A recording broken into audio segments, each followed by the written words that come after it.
En la madrugada del 24 de marzo de 1976, las Fuerzas Armadas derrocaron al gobierno constitucional de Isabel Perón, imponiendo un golpe de Estado que provocó 30.000 desaparecidos y la destrucción de la economía nacional.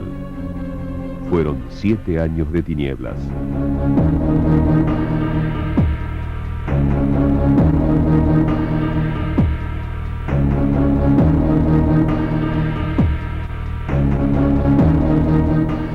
Durante los primeros años del proceso, los militares Jorge Rafael Videla, Emilio Eduardo Macera y Héctor Ramón Agosti manejaron arbitrariamente el poder. Eran los dueños de la vida y la muerte. Eran los varones de la tortura y la desaparición.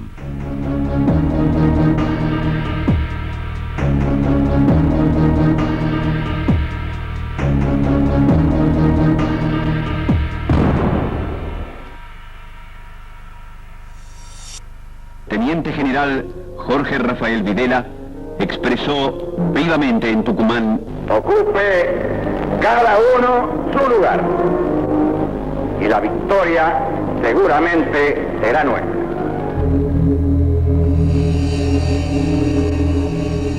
Hacia fines de 1980, el plan económico de José Alfredo Martínez de Hoz exhibió su fracaso. Había beneficiado a especuladores y banqueros, había destruido el aparato productivo nacional y había puesto a la Argentina al borde de otra crisis económica. Hemos dado vuelta una hoja del intervencionismo estatizante y agobiante de la actividad económica para dar paso a la liberación de las fuerzas productivas.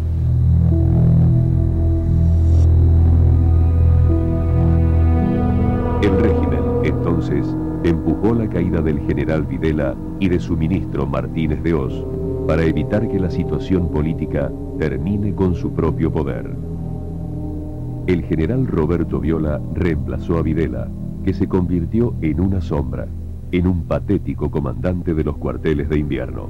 El 9 de marzo de 1981, el general Roberto Viola reemplazó a Videla en la Casa Rosada.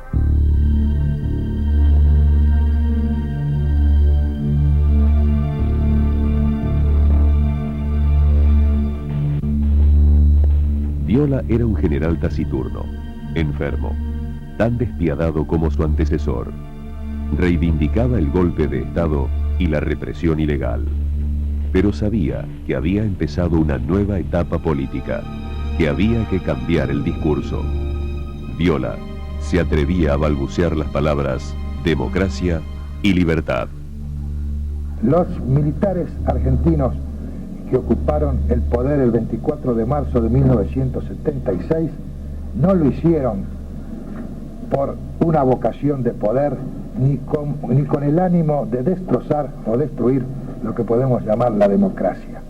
Lo hicieron por las dos razones que expresé anteriormente: la necesidad de enfrentar decididamente un peligro de carácter nacional cual representaba la subversión armada en mi país, y en segundo término ocupar un gobierno que había dejado un vacío absoluto de poder, propenso a ser ocupado por cualquier elemento que tuviera la osadía de ocuparlo. Las maniobras políticas de Viola duraron muy poco.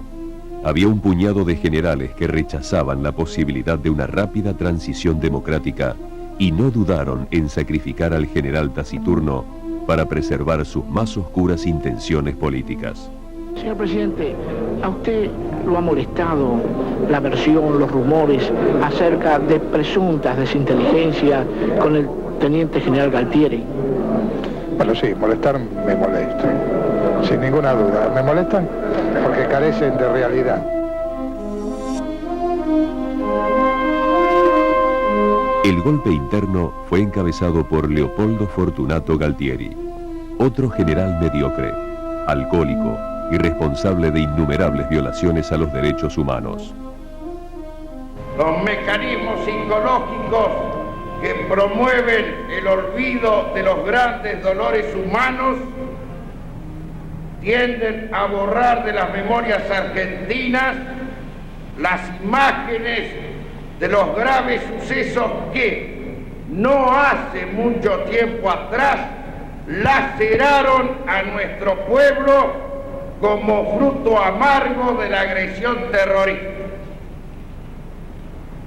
Pero no es bueno que el olvido resulte absoluto, porque aquellos hechos, con sus tremendas consecuencias e implicancias, entrañan enseñanzas que de modo alguno pueden ser desechadas.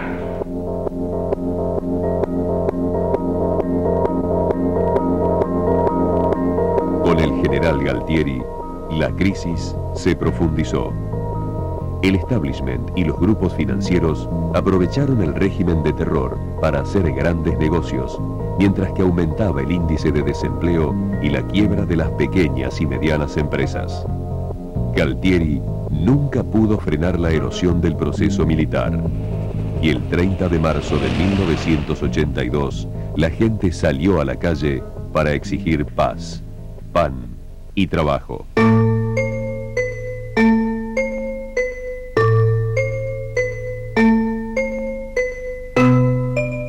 La dictadura exhibió su naturaleza autoritaria y reprimió la movilización popular.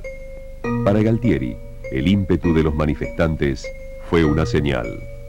Comprendió que el régimen se desmoronaba y que las Fuerzas Armadas no tendrían suficiente poder para controlar la transición democrática que ya aparecía en el escenario político. Entonces, gatilló una maniobra imprevista que ponía al proceso en una desesperada fuga hacia adelante. Esa noche, el 30 de marzo de 1982, Galtieri ordenó la invasión de las Islas Malvinas. Su plan era precario, rústico, una verdadera aventura militar.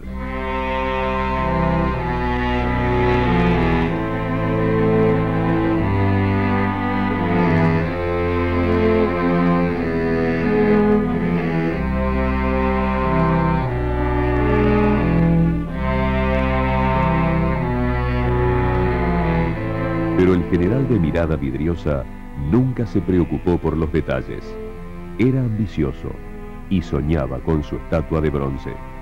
Estaba mareado por el poder y era incapaz de distinguir entre las maniobras que había dirigido para un noticiero oficialista y las muertes que podía provocar si decidía enfrentar a las tropas inglesas.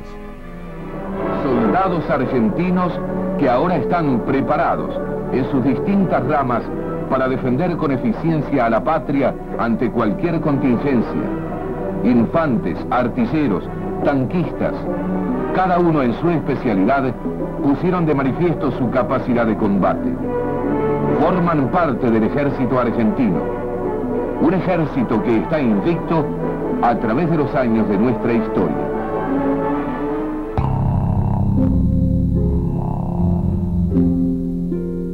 El 2 de abril de 1982, un grupo de comandos anfibios y un batallón de fuerzas especiales desembarcaron en las Islas Malvinas, tomando por sorpresa a los 68 infantes destacados por la Marina Real.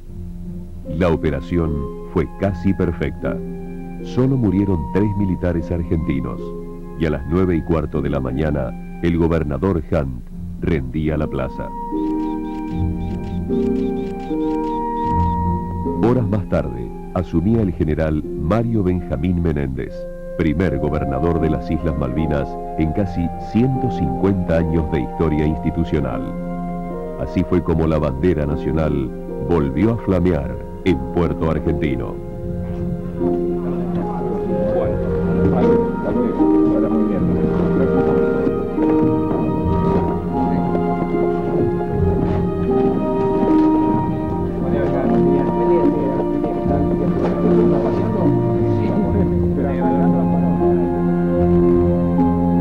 La recuperación invasión de las Islas Malvinas tuvo un fuerte respaldo popular que se manifestó cuando miles de argentinos llegaron a la Plaza de Mayo para gritar, eufóricos, el nombre del general Galtieri. Recién hemos comenzado con la actitud de recuperar las Malvinas y ya flamea la bandera argentina. La situación era, al menos, paradójica. El 30 de marzo de 1982, la dictadura boqueaba y reprimía una marcha de protesta que reclamaba la inmediata restauración del sistema democrático. Pero 48 horas más tarde, el 2 de abril, la gente volvía a la Plaza de Mayo para aplaudir a los militares que estaban acusados de graves violaciones a los derechos humanos.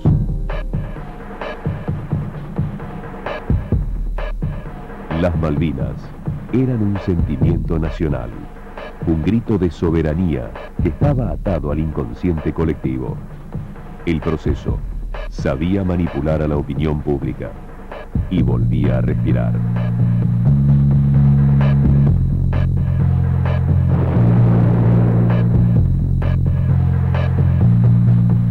La dictadura aprovechó la euforia popular. La junta militar sabía que los soldados argentinos no estaban en condiciones de enfrentar a las tropas profesionales británicas.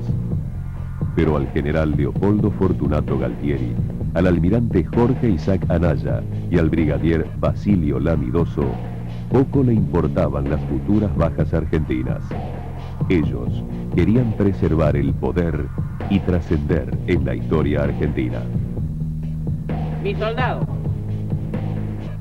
vais a asumir hoy el compromiso de defender nuestra patria, de seguir constantemente la bandera que la simboliza, de hacerlo hasta perder la vida si fuera necesario.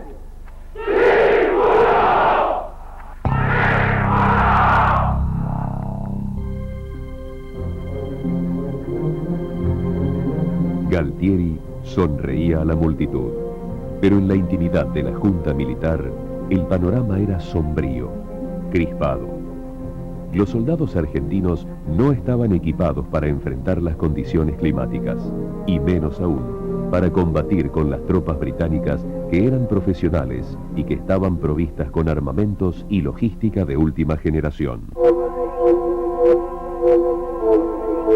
Los soldados ingleses tenían uniformes térmicos, botas todoterreno, visores nocturnos, fusiles livianos, misiles infrarrojos, chalecos antibalas, bazucas modernas, cañones de última tecnología y suficiente alimentación.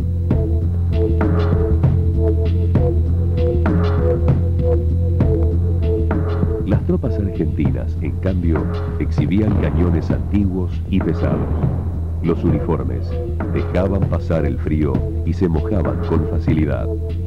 La comida escaseaba y no tenían armamento para combates nocturnos.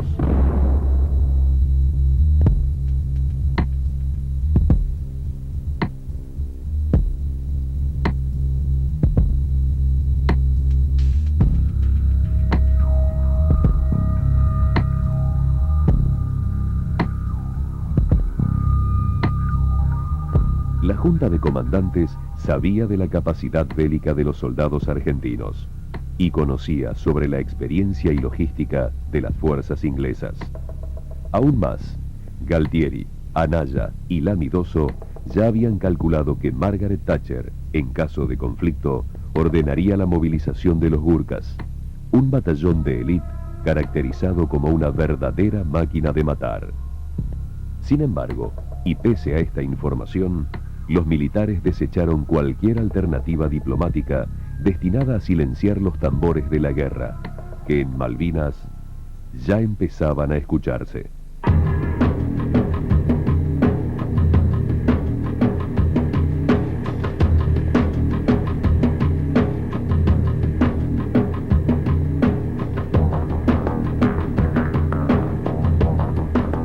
El 3 de abril de 1982, cuando las primeras naves inglesas empiezan a desplazarse hacia el Atlántico Sur, el Consejo de Seguridad de las Naciones Unidas resuelve que Argentina se retire de las islas y empiece las negociaciones diplomáticas. La decisión de las Naciones Unidas exhibe los alineamientos internacionales. Estados Unidos junto a Inglaterra, el bloque socialista al lado de la República Argentina.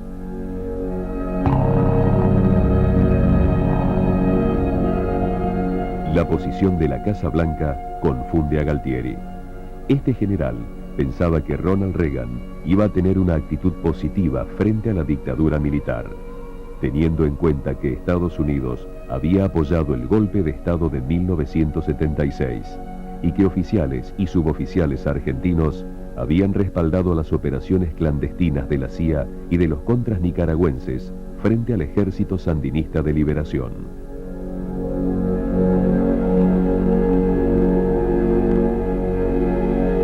La ingenuidad política del régimen contrasta con el pragmatismo de Margaret Thatcher.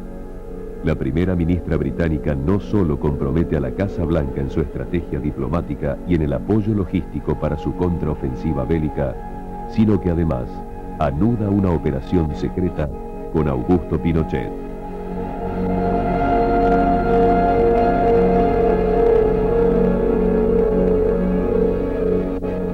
El dictador chileno, pensando en sus propios planes expansionistas, reniega de sus conversaciones con Videla y su apoyo al proceso argentino, y acepta colaborar con la ofensiva inglesa. Pinochet acerca información de inteligencia a Thatcher y permite que helicópteros británicos utilicen el sur de Chile como base de operaciones.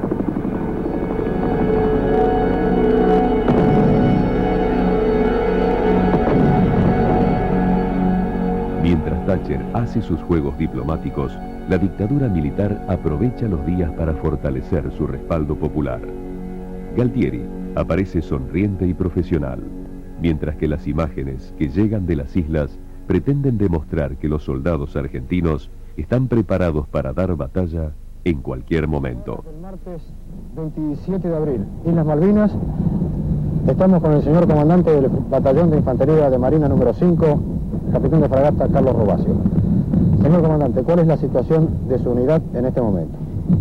Mi unidad está haciendo lo mismo desde hace 20 días.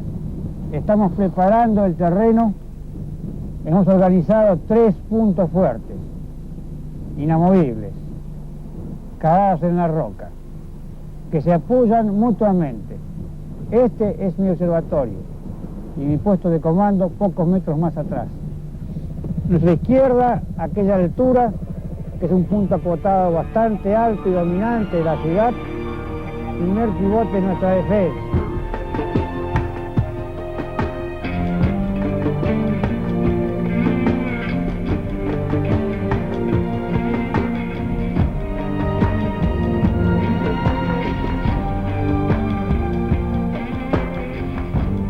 Con el correr de los días, Thatcher endurece la posición de Inglaterra.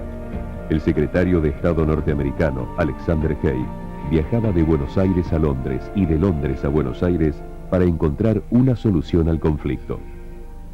The President has also directed that the United States will respond positively to requests for materiel support for British forces.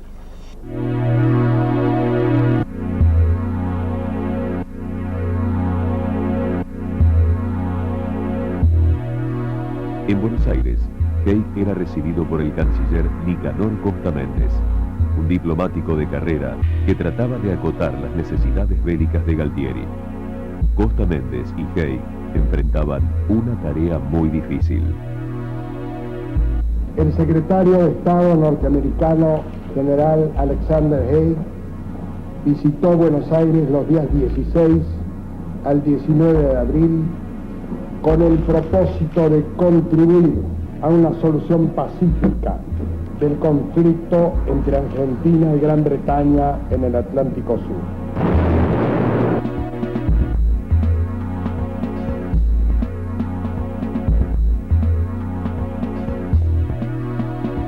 Thatcher estaba en baja y la guerra le daba una oportunidad para recuperar terreno en la opinión pública y triunfar en las próximas elecciones.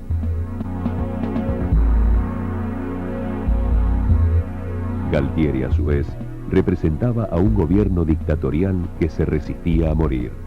El general también usaba el clima de guerra para evitar una derrota política y aprovechaba la euforia popular para hacer discursos que nos llevarían a la tragedia nacional. El gobierno de Gran Bretaña, la señora Thatcher,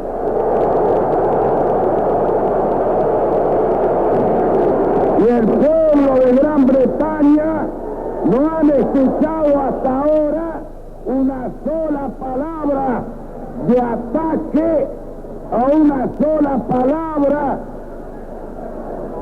ultrajando su honor y su reputación. Hasta ahora.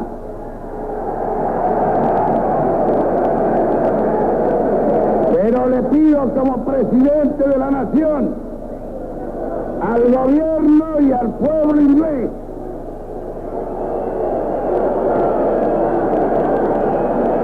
la moderación en sus expresiones y la moderación en sus hechos. El gobierno argentino y el pueblo argentino, este cabildo abierto, puede enardecerse y presentar a las ofensas mayores ofensas.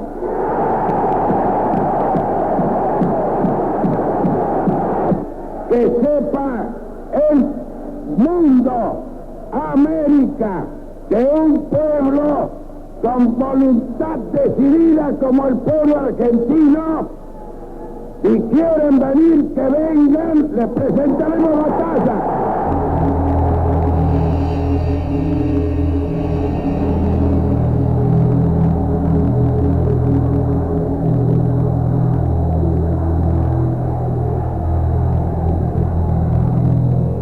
A esa altura de las negociaciones diplomáticas, los plazos empezaron a agotarse y la guerra parecía inevitable. El 22 de abril de 1982, el general Galtieri llegó a Malvinas para revisar la tropa y anunciar que el ataque británico era inminente.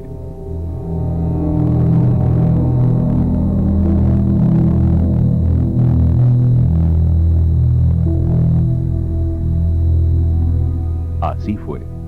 El 25 de abril de 1982, comandos británicos invaden Georgias del Sur y capturan al represor y asesino Alfredo Astiz, que debía proteger ese importante enclave bélico. Astiz, por entonces teniente de navío, se rindió sin oponer resistencia. No disparó un solo tiro, levantó las manos y se rindió.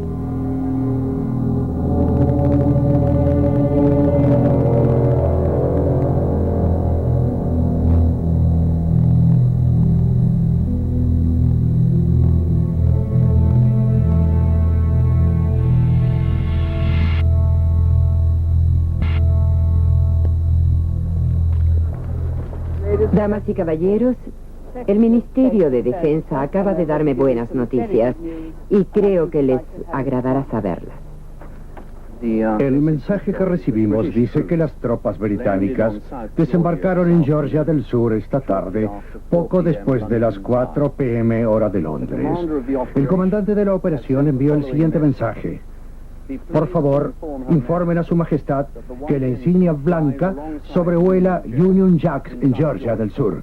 Que Dios salve a la reina. ¿Qué pasará? ¿Cuál es su reacción? Simplemente regocijo ante estas noticias y felicito a nuestras fuerzas y a los marines. ¿Vamos a continuar la guerra, señora Thatcher? Buenas noches, caballeros.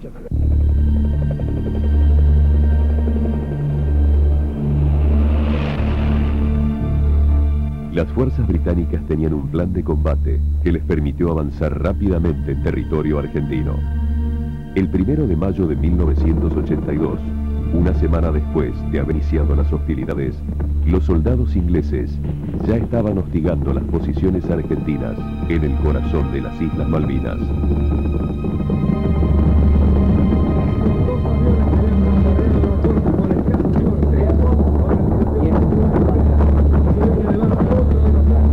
Ese 1 de mayo, a las 4:40 de la madrugada, empezó la ofensiva.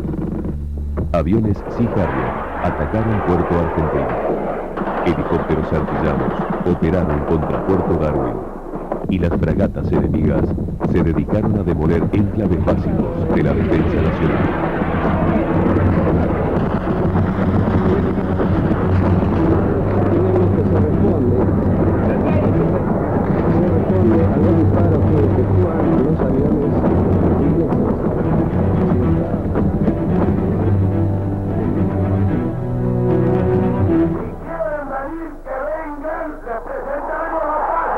En Buenos Aires, lejos del escenario de combate, Galtieri convocó a una nueva clase de soldados que no estaban preparados para enfrentar a los ingleses en el frío otoño de las Islas Malvinas.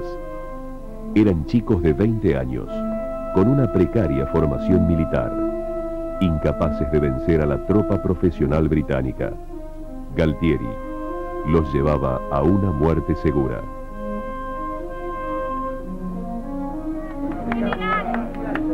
Ayude a mi hijo. Ayúdelo, ahí le di la notita.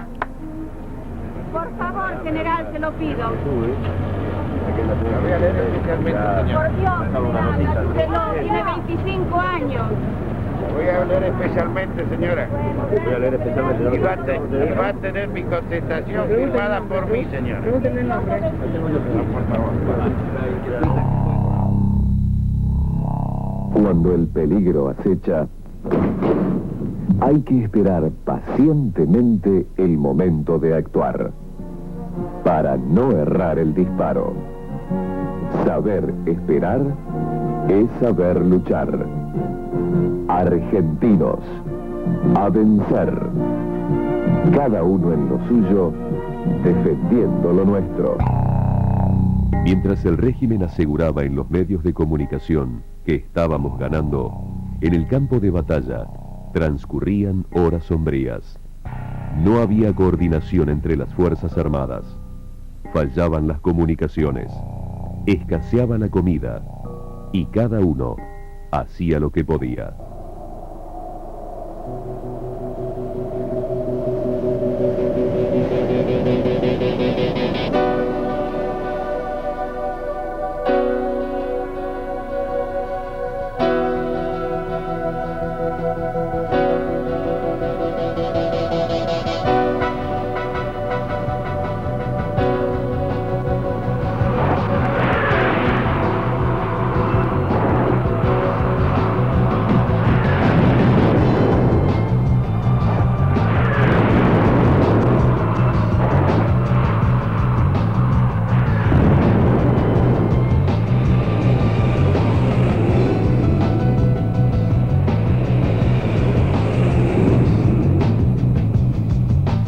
El plan bélico inglés no solo se basó en una ofensiva por aire y tierra.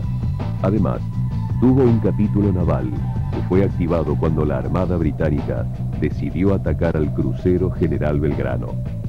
Un verdadero crimen de guerra, porque la nave insignia argentina estaba navegando fuera del área de exclusión.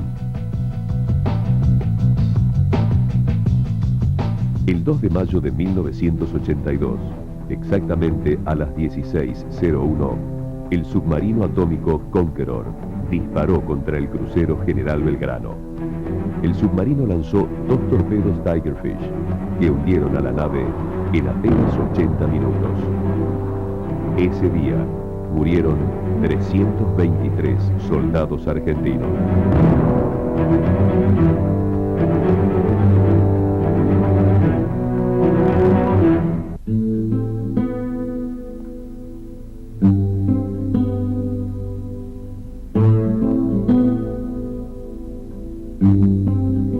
¡Galtieri, no te rindas! ¡O la sangre de los soldados no te va a dejar tranquila la conciencia! Lentamente, con el correr de las semanas, la ofensiva inglesa terminó de quebrar la línea de defensa en Puerto Argentino.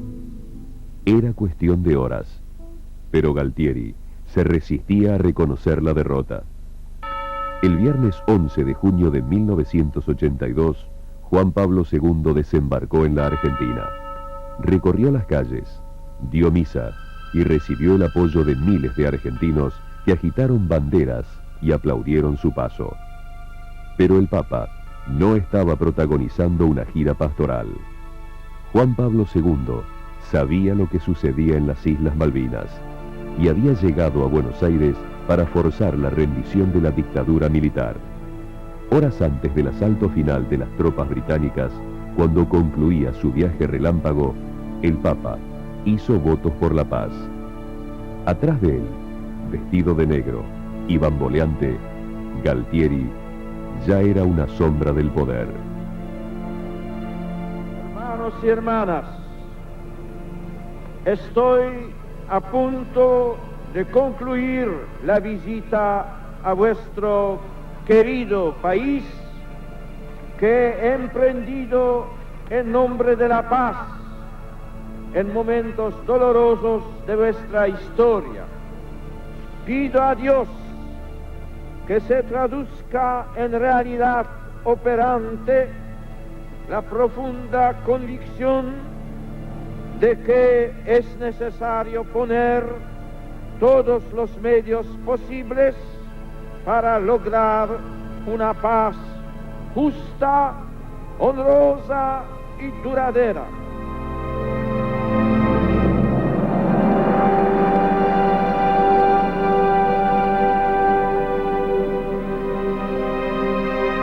Mientras Juan Pablo II abandonaba Buenos Aires, las fuerzas enemigas iniciaban su última operación bélica en las Islas Malvinas. La ofensiva fue sangrienta. Los aviones Sea Harrier bombardeaban el resto del puerto argentino. Las fragatas escupían misiles y los comandos ingleses saltaban de los botes inflables para ocupar estratégicas posiciones de combate.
El 14 de junio de 1982, cuando ya había amanecido, las Islas Malvinas regresaron a la corona británica. Los soldados ingleses izaron su bandera, juntaron a sus muertos en una fosa común y desfilaron por las calles de una isla que ahora llamaban Falklands. Habían ganado la guerra, en una tierra lejana, frente a un enemigo sin recursos, conducido por un general alcohólico que ejercía el poder en una dictadura militar.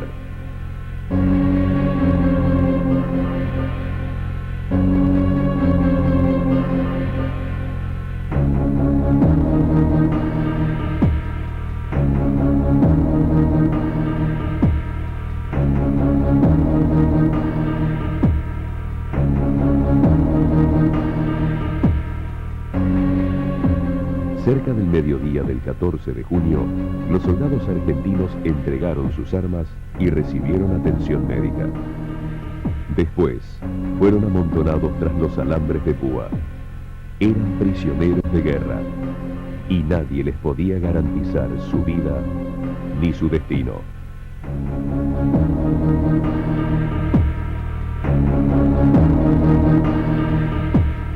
El combate del puerto argentino ha finalizado.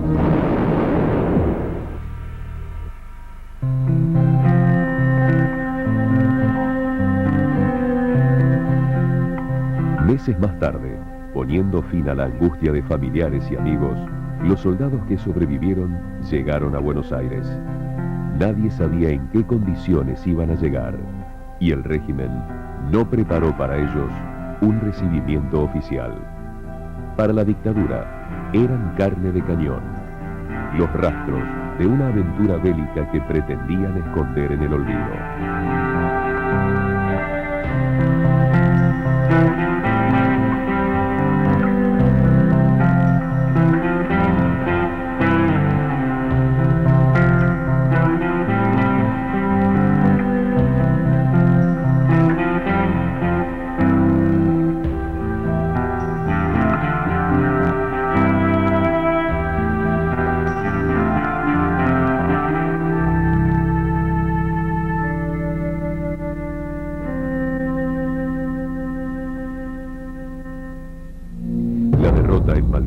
Sacudió al proceso militar. La gente, un día después de la rendición, salió a la calle a reclamar por la democracia. Y el régimen, fiel a su naturaleza autoritaria, reprimió como lo había hecho antes de la guerra. Nuestros soldados lucharon con esfuerzo supremo por la dignidad de la nación.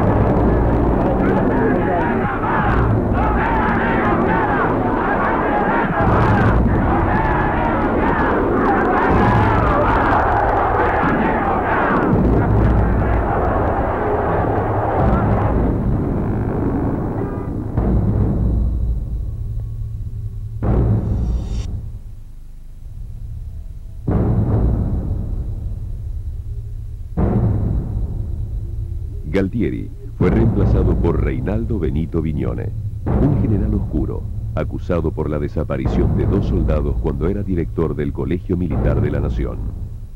Viñone sucedió a Galtieri para cumplir una sola misión: evitar que en la democracia se juzgue a los militares involucrados en la represión ilegal. El último dictador planeaba una retirada ordenada de las Fuerzas Armadas en el poder y comenzó una ronda de negociaciones que incluyó a todos los partidos políticos. Con respecto a la muestra que hay aquí de nuestra defensa de la soberanía en las Islas Malvinas, ¿cuál es su pensamiento con respecto al pasado y al futuro de la concreción de nuestras Malvinas, ¿no? De volver a recuperarlas? Esas que son nuestras, el pasado, el presente y el futuro, sin lugar a ninguna duda. Señor presidente, usted conjugó hoy en esta salida la cultura, el tango y una muestra importante, como decía la colega, sobre las Islas Malvinas. Y escuchamos como despedida un tango que se llama Lo que vendrá. ¿Qué vendrá para el país, señor? Todo lo que el país merece.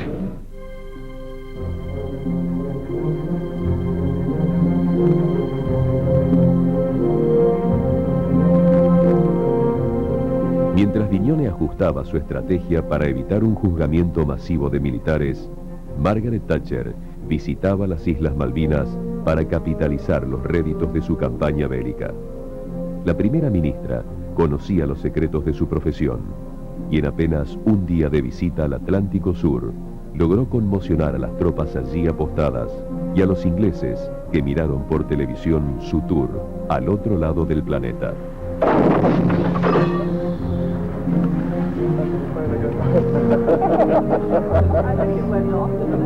To maintain peace with freedom and justice is always expensive. It's less expensive than war, particularly in human life.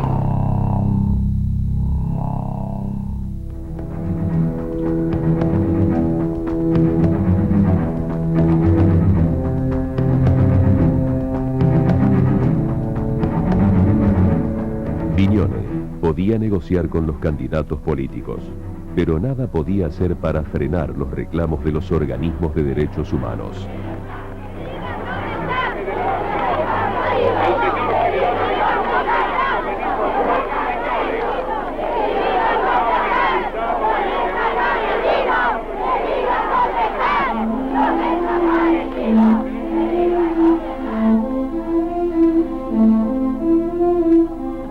Finalmente, se hicieron las elecciones nacionales y el 10 de diciembre de 1983, Raúl Alfonsín juró como presidente de la nación.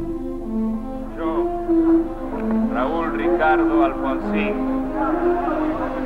juro por Dios nuestro Señor y estos santos evangelios, desempeñar con lealtad y patriotismo el cargo de presidente de la nación y observar y hacer observar fielmente la Constitución de la Nación Argentina.